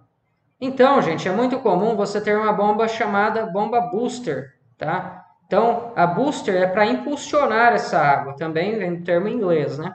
É uma bomba que todo o pivô está pressurizado pela motobomba que está lá no rio, lá no reservatório, a 10 MCA. Mas chega vazão suficiente, sobra vazão aqui na ponta para abastecer a vazão do canhão, só que faltaria pressão para o canhão, então ficaria caindo essa água concentrada ali, né, por falta de pressão. Então, aqui no canhão, o canhão tem uma bomba chamada bomba booster, que recebe essa água de sobra, que é para abastecer ele, mas essa bomba pressuriza essa vazão, pressuriza essa quantidade de água, e aí então consegue fazer o funcionamento ideal do canhão, tá? Eu, particularmente, não gosto muito de canhão, gente, porque o canhão no pivô ele não dá uniformidade nenhuma, tá? Então, uma série de questões aí, a pressão adicional, enfim, sempre que possível, se você colocar um spray de maior capacidade aqui no final, é melhor do que o canhão, tá? Bom, eu falei que se nós não tivermos canhão, então não precisa de bomba booster e basta chegar lá no final do canhão com 10 MCA de pressão, que é o ideal para o emissor trabalhar. Mas acontece que pivôs trabalham em diferentes topografias. Então vamos supor aqui uma área hipotética onde o pivô está irrigando a parte de cima da área, a água chega pelo centro do pivô, lembrem-se sempre, e vai passando pelas torres, sendo distribuídas para os emissores, e lá no final tem que chegar com o mínimo a pressão de serviço, né? Bom, então, chegando 10 MCA lá em cima, se eu tenho esse desnível de área, significa que aqui na base do pivô, eu estou com 10 MCA mais o desnível que a água está vencendo. Então, vamos dizer que seja 30 metros aqui, ó, do nível do nível da base do pivô até o nível de referência onde está lá o nosso pivô. Então, se eu tiver 30 aqui, eu tenho 30 mais os 10 que eu preciso chegar de pressão. Então, temos aqui na base, fora as perdas de carga, e, gente, eu não vou entrar em detalhes porque isso é assunto da hidráulica, vocês já fizeram hidráulica, então, subentende-se que vocês dominam esse assunto de perda de carga. Se não, voltem nas aulas de hidráulica e revejam, elas estão disponíveis também, não é? Bom, então fora as perdas de carga, eu preciso de no mínimo vencer desnível e mais a pressão final que tem que chegar lá. Então, eu teria no mínimo aqui na torre 40 MCA, né, para poder chegar 10. Acontece que quando eu viro morro abaixo, eu continuo mandando 40 MCA aqui na torre, mas agora está morro abaixo, então ele ganha esse desnível. Supondo que fosse uma área com declividade uniforme, então eu também, do ponto pivô para baixo, eu também tenho 10, só que agora 30, desculpa. Eu tenho 30, só que 30 descendo. Então esse 40 que chega na base do pivô, agora ele vai ganhar os 30 que antes ele tinha que vencer o aclive, agora ele vai ganhar no declive. Então eu vou chegar com 70 MCA aqui na parte de baixo do pivô, sendo que poderia estar apenas com 10. Então, todo pivô precisa de reguladores de pressão. É impossível trabalhar com pivô sem regulador de pressão. O regulador é possível usar em outros sistemas também de aspersão, tá, gente? Como aspersão convencional, dependendo do projeto, dependendo da área. Mas, basicamente, o pivô é porque ele se move. Né? Cada hora, o mesmo equipamento, o mesmo emissor está em uma condição diferente. Então é comum os pivôs serem projetados com sobrepressão, né? Sobrepressão, mas a pressão ser regulada por um regulador de pressão. Então aqui nessa torre, ó, aqui dentro da tubulação está passando alta pressão, mas está saindo aqui pelo emissor apenas cerca de 10 MCA. E quem que faz isso? O regulador de pressão, que é um sisteminha com molas, que permite a liberação apenas daquela pressão específica, ok? Então aqui vejam, aqui eu vou ter uma pressão menor chegando no emissor, aqui com a descida ganha força, a água ganha o seu peso específico, né? Então a pressão será maior aqui, aqui menor de novo. Então imagina, se nós não tivéssemos essa sobrepressão e o controle com os reguladores de pressão, nós teríamos uma desuniformidade total de aplicação, porque em cada ponto tem uma pressão diferente de aplicação. Basicamente, aqui não é para fazer propaganda, tá, gente? Mas foi a imagem que eu encontrei dos reguladores da Fabrimar. Esse aqui é o regulador e esse aqui é o emissor. Então, dividindo aqui, ele está ampliado, né? Aqui nós temos o regulador de pressão e aqui o emissor. Nesse caso, um emissor do tipo super spray, tá? Que tem o jato dele vem aqui central pelo bocal e aí tem um defletor de gota. Ele separa em várias ranhuras, aí separam o jato em todas as direções. Então, o emissor basicamente é só isso aqui. Isso aqui é o regulador de pressão que só permite liberar aquela pressão específica para o qual ele foi fabricado. Geralmente 10 MCA ou 1 kg de pressão ou 1,5 PSI, enfim. Aí é uma questão de conversão de unidades de pressão. Bom, gente, e aqui ó, nós temos um aspersor que ganhou muito uso. Ele tem o regulador de pressão, aqui de uma outra marca, ó, vejam, né? Porém, esse aqui é o chamado, dependendo da marca, Ryobi, tá? Também vai variar de empresa para empresa, mas a ideia é a mesma. Ele não só passa o jato de água por um defletor, uma ranhura que joga esse jato de água para todas as direções. Não, ele funciona balançando essa peça e simula uma chuva, então ele permite aplicar gotas mais grossas, tá? Aqui se fala em eficiência de aplicação de irrigação por dois motivos principais. O primeiro é que como ele tem esse movimento, esse balanço, ele lança essa água lateralmente mais longe. Então, lá na vazão periférica do pivô, que você tem o problema da limitação da VIB para altas vazões, se você consegue lançar a água em distâncias maiores, ou seja, a mesma vazão ser aplicada num raio de alcance maior, então você tem uma taxa de aplicação menor. Com isso, você consegue aplicar vazões maiores em pivôs maiores, tá? Essa é uma das vantagens. Mas ele foi desenvolvido para simular chuva, para aplicar gotas maiores. Por que gotas maiores? Porque se a gota for muito pequena no super spray, ela evapora com mais facilidade. Se a gota for maior, ela cai no solo, né, com mais rapidez e perdendo menos por evaporação. Porém, gente, tem os prós e os contras aqui. Se você utiliza o seu pivô para quimigação, o super spray pode ser mais interessante do que um pivô com gotas, do que um pivô com emissores com gotas maiores. Depende muito do manejo que você vai utilizar e do produto.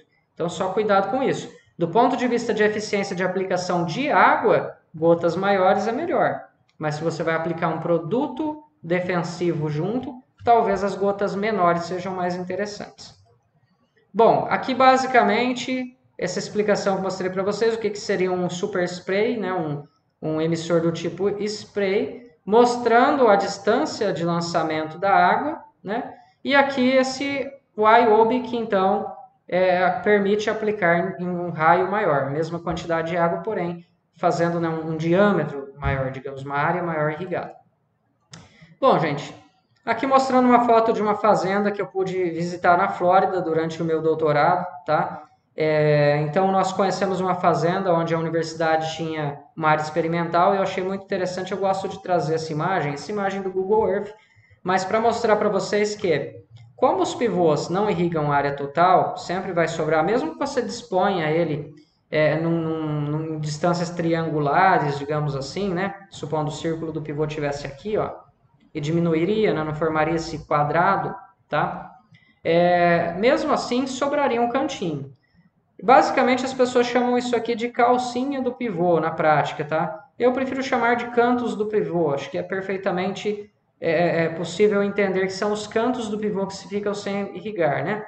Então, vulgo, vocês vão ouvir muito né, no campo, calcinha do pivô, porque forma o formato de uma calcinha, enfim, quando tem mais de um pivô junto. Né? Então, os cantos do pivô, eu prefiro esse termo, né, cantos do pivô, onde aqui você tem, então, nessa fazenda que eu estou trazendo de exemplo, o plantio de espécies florestais. Olha que interessante.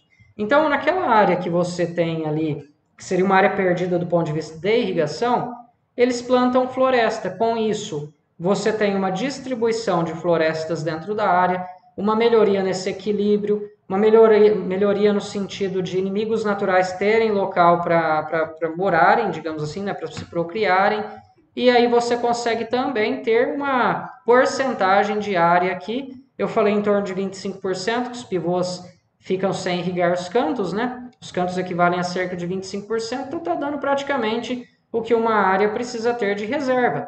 Só que aqui, ao invés da reserva ser concentrada, você tem a reserva distribuída uniformemente na área, o que é muito mais interessante, né? Então, por isso que eu gosto de trazer essa imagem aérea dessa fazenda, ó, aproximando um pouco. É claro que você pode ter também florestas plantadas, né? E depois cortar essa floresta, uma floresta de eucalipto, vender para celulose, enfim. Ou ainda, quem faz integração lavoura-pecuária, ter aqui curral ou gado, né, com um coxo. Em épocas que você tem bastante pasto, você pode deixar o gado aqui e depois no inverno soltar o gado dentro do seu pivô, né, com uma integração lavoura-pecuária. Então, várias são as possibilidades. Gente, essa é uma foto da nossa região, onde eu queria mostrar que são dois pivôs, tá? Aqui é um pivô que tem uma tubulação mais fina, mas né, um diâmetro menor, pivô pequeno de 44 hectares, e aqui um pivô de 105 com uma tubulação maior. Mas o que eu quero mostrar nessa imagem? Foquem, é que aqui não tinha como tirar foto do outro lado, mas eu quero que vocês foquem nessa tubulação do fundo, ó, que está atrás dessa tubulação mais estreita. Então, dessa bomba, dessa motobomba, é bombeado para essa outra. Estão vendo? Dessa motobomba, o recalque vem para a sucção da próxima e assim por diante. O que é isso mesmo na hidráulica? Uma ligação em série. Ligação em série é para quê? Para aumentar a pressão, né? Então, em alguns casos, quando você tem que vencer um desnível muito grande ou que as perdas de carga são consideravelmente grandes devido a distâncias, a longas distâncias, e quanto maior a distância, maior a perda de carga, é comum você ligar bombas em série, tá? Então, vamos dizer que cada bomba dessa tem uma capacidade para a vazão necessária para o pivô, a vazão tem que ser igual, né, na ligação em série, mas que elas têm uma capacidade de mandar essa vazão apenas em, supondo, 40 MCA. Ligando as duas em série, você vai para 80 MCA para a mesma vazão, tá? E assim por diante, tá, gente? Então, só um exemplo aí da hidráulica. Ou ainda ligações em paralelo, né? Também pivôs da nossa região, ó, duas bombas uma ao lado da outra. Ligação em paralelo, lembrem que é a mesma pressão, porém o dobro de vazão, né?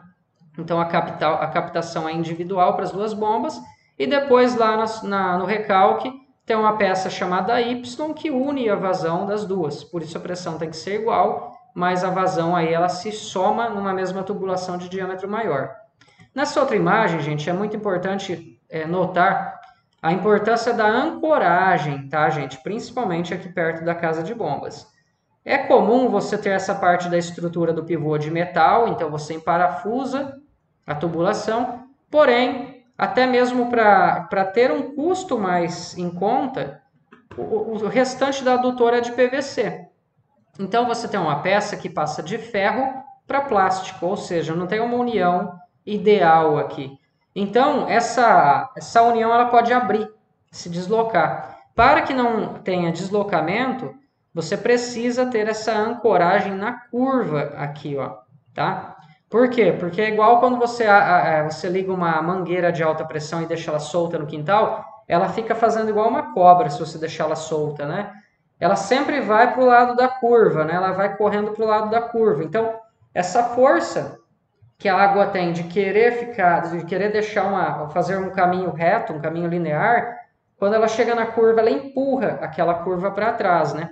e aqui pode deslocar o solo e romper a tubulação. Então, a ancoragem de concreto é muito importante. Bom, para finalizar, então, basicamente, algumas vantagens que eu vou citar e eu quero que vocês pensem em outras vantagens e desvantagens do sistema, mas basicamente, então, um pivô central numa grande área, você apenas aperta o botão e tem todo o monitoramento de quanto ele está aplicando de água. Então, facilidade no manejo, alta eficiência, né? Falei que ia falar um pouco de deriva, vou deixar ali para o final, né? Facilidade de reparos, tá, gente? Basicamente, se um pivô der problema, é elétrico, por queima de algum componente por descargas elétricas, por mais que ele tenha o aterramento, pode haver queimas, né, em alguns componentes, seja na torre central do pivô onde fica o painel, seja lá na casa de bombas onde fica as chaves de acionamento do sistema. Mas, basicamente, qualquer eletricista consegue consertar esses problemas, né? E ainda, se for um outro problema, qualquer mecânico consegue mexer na parte aérea de um pivô também. Tá? Então, facilidade de reparo, possibilidade de irrigar áreas irregulares e com declives. Então, o pivô ele fica ancorado ali na torre central, ele sobe e desce a área, né? No máximo, se for uma área muito irregular, ele pode tombar. Então, é claro que tem que respeitar um limite, mas de maneira geral os pivôs irrigam áreas bem irregulares, com bastante declive. Os painéis podem ser totalmente automatizados, hoje em dia você já consegue acionar pivô por sinal de celular, né? Você tem um aplicativo no celular, liga, desliga, vê que posição que o pivô está parado ou irrigando, quanto que ele está aplicando de água. Tem pivô com sensor de chuva, se começar a chover ele desliga, se começar a ventar muito forte e dar deriva, ele desliga. Então você configura tudo isso no painel, tá, gente? Já tem aí um protótipo de pivô autônomo. O que é um trator autônomo? Aquele que funciona sem operador, né? Apenas por computador GPS. Já existe pivô que aplica água através de sensores de solo. Ele vai determinar exatamente quanto de água ele tem que aplicar e ele mesmo regula a velocidade dele e faz o giro automaticamente sem ter a necessidade sequer de ficar acionando ou monitorando a umidade, tá? Bom, fertirrigação e quimigação, ele tem uma uniformidade muito, muito superior à aspersão convencional, né? Então, quem tem pivô e não faz fertirrigação e quimigação está perdendo tempo. Você tem uma máquina que percorre sua área inteira. Para que você vai entrar com o trator fazendo amassamento? Não tem necessidade.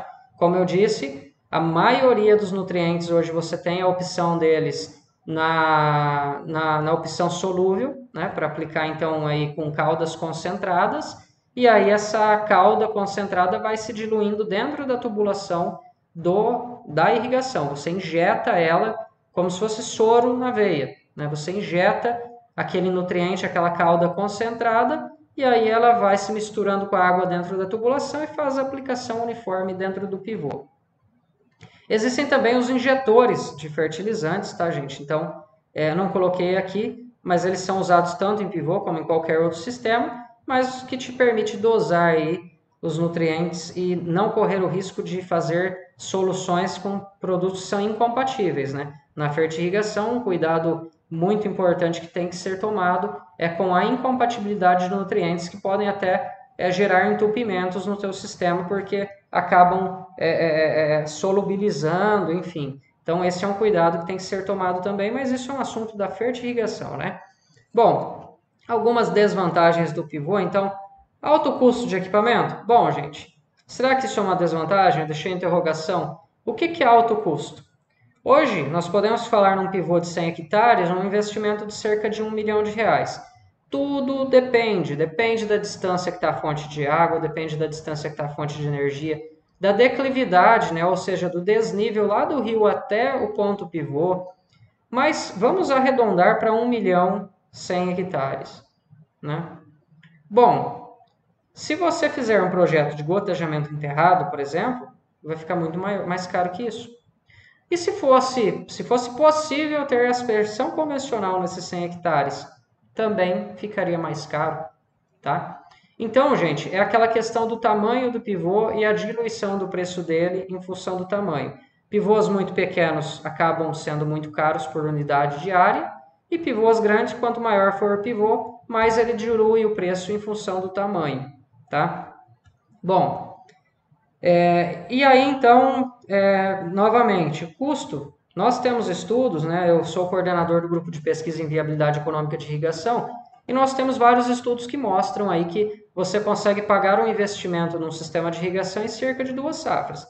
Também depende da cultura, né, se é uma cultura de alto retorno econômico ou não, mas basicamente trabalhando com soja, milho e feijão, fazendo safras contínuas ao longo do ano, dependendo da região que você está. Se você tem disponibilidade de sol o ano todo, você pode ter culturas contínuas, né? Então não se fala mais nem em 2 safras e meia na irrigação, se fala em agricultura contínua, colhe uma, planta outra. Então se você fizer aí soja 120 dias, milho 140 dias, né? Então vamos falar em 260 dias. Está sobrando 100 dias para finalizar o ano, né? 105 dias. Cabe um feijão tranquilamente. Então, se você conseguir ter um manejo adequado, a janela de plantio, máquinas suficientes, né, para colher e plantar, você consegue fazer as 3 safras cheias num ano. E trabalhando com soja, milho e feijão, em uma safra e meia, 2 anos você paga. Tá? Feijão tem um preço muito variável, né? Então tem anos que ele está com um preço muito bom e tem anos que está com um preço não tão alto.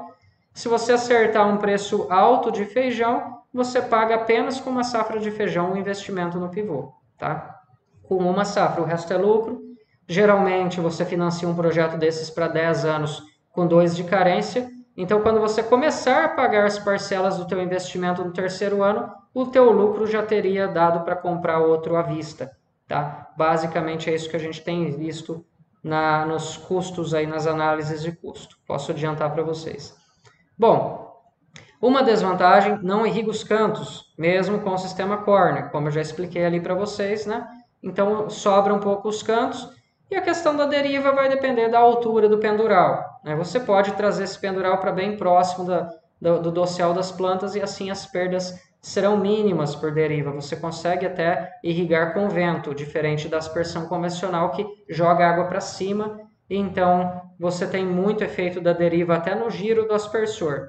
Já o emissor de pivô, o vento não impede o giro dele, ou no caso do super spray, não vai atrapalhar o spray em si, apenas vai ter um pouco de deriva, mas como ele vai irrigando de maneira contínua, isso não chega a influenciar de maneira muito grande a aplicação, a uniformidade de aplicação. Tá? Bom, várias são as vantagens e desvantagens, eu fico à disposição quem quiser entrar em contato para enviar sugestões, dúvidas, perguntas, tá? Então é só me mandar no nosso grupo ou no privado aí as suas dúvidas ou até mesmo algumas vantagens e desvantagens que vocês entendam que exista de um sistema para o outro. Terminamos aqui a nossa parte de pivô e aspersão convencional e depois nos próximos módulos seguiremos com aspersão, porém por outras modalidades, que são sistemas lineares, que algumas pessoas chamam de pivô linear, também canhão, que é o aspersor de grande porte, o canhão só que trabalhando de maneira isolada, os hidrorolls, que são também chamados, né, por aí, mas é uma marca hidroroll, então são os carretéis enroladores, né, e ainda os rotores para irrigação paisagística. Então, para não ficar muito longa a nossa aula, eu dividi a aspersão, que abrange muitos equipamentos, em vários sistemas, né? Então, nós finalizamos nosso módulo 11 aqui em Pivô Central e até a próxima.